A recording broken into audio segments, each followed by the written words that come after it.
chapter 19, verses 25 through 27.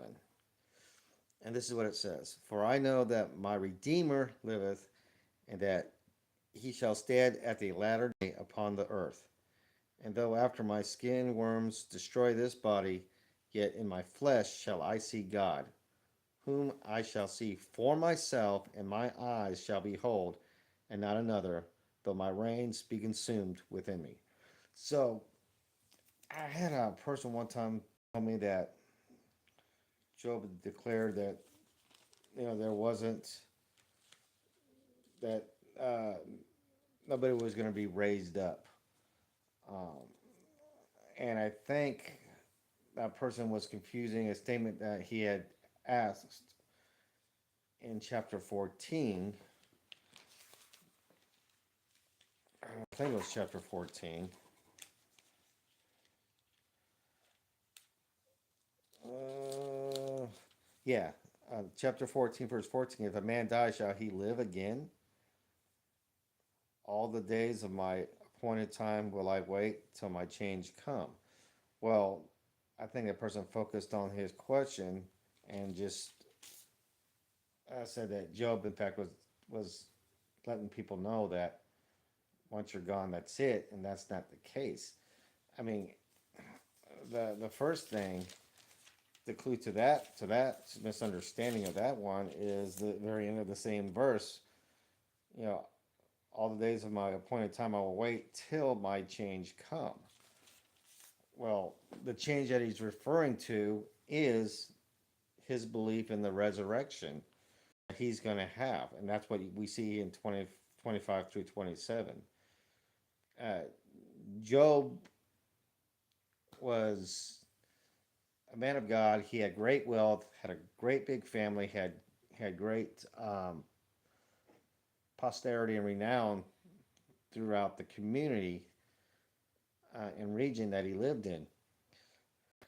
Uh, God allowed Satan to afflict him, to take things from him, but didn't allow him to kill him because Satan was so sure that the only reason why Job was faithful to God was because God had blessed him with everything and had put I think he termed it like a hedge of protection around him. And it's like that. No wonder Job worships you because you've given him everything, and you protected him from everything.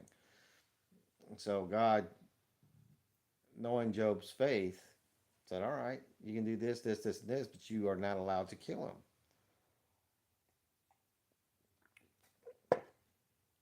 And so Satan does just that. Um, uh, First, he lost his possessions, then his kids, and then his money. I mean, he all three. Um, the one thing that Satan does not take away from Job is Job's wife. Job's wife is let alone, and she herself curses God for all everything that falls upon her, and asks Job why is he still being faithful to God when all this is happening to them. And Job um, quickly rebukes his wife and says, we can't expect to have good um, without bad.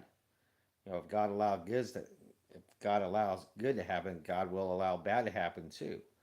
All things are through the works of are allowed to happen because of our free will. So it's it's his first statement that we're not going to have a perfect no problematic life at all.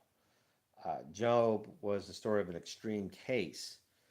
I mean, and throughout the chapter, as you read, Job goes through anguish, anger, questioning he got so low that he was actually wanting God to just eliminate altogether. But despite all that, all those human emotions that we all feel, the one thing that he did not question was his faith. And Job is also the oldest book in the Bible. So here you can see even Job, um, um, even back, during his lifetime, which of course is after the creation and after Adam and Eve. But this was the first book, I believe, that was written of the Bible. Despite all that, he says, I know that my Redeemer liveth. So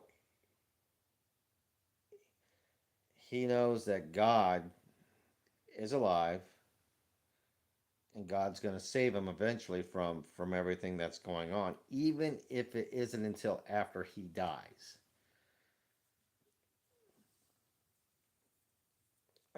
And actually, in this could be a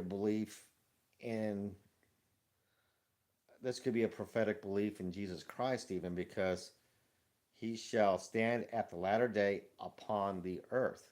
And we all know in Revelation that John gets to see Christ descending from heaven with his army to the earth. And though after my skin worms destroy this body, yet in my flesh I see God. That right there is a statement of he knows that he's going to be resurrected. He's going to um, wake up from the dead, and so he can see God with his own eyes. Um, so there is our first case of the belief of in the resurrection. It's in Job, and this is, I don't know, thousands of years before before Christ came to earth. So the resurrection is going to happen. Job knew it back in his day, and he had faith, and no matter what evil befell upon him, what horrors he had to go through, Job never lost his faith in God. And like I said, I would even go as far as to myself believe that when Job said that the Redeemer liveth and that he shall stand at the latter day upon the earth, he was actually speaking of the coming Messiah, which of course is Jesus Christ. That's it. So Job went through way much more than a lot of us will ever go through on this earth. By far, Job is probably the single most afflicted person that ever lived on this earth. And despite all of his calamities, all of his pains, all his sufferings, and friends who flat out just, pretty much said, what did you do? You had to have done something. You obviously are guilty of sinning against God. Um, now, he had no earthly help anywhere, no earthly pity from anybody anywhere while he's going through all this. But yet he held fast to his faith to God and that everything was being done for God's purpose, even though he didn't understand why he had to go through this. He just took it on faith that in the end he was going to rise up from the dead after his death and get to see God face to face. And because of Jesus Christ's um, birth, life, death, resurrection, and ascension, that has become a reality. Job believed it before it happened. We need to believe it because it did happen. Um, Christ made everything possible. Christ makes it so what we go through, it should make us realize that this is just a moment of time. We don't have uh, as long of life as these guys did. These guys lived for hundreds of years back then. We got maybe if we're lucky we'll hit 100. Um, so and Job realized that man's life on earth, was set. There was it was a limited amount of time, but the one thing he did believe in, he did believe in an afterlife. He did believe in life with God apart from this earth. So,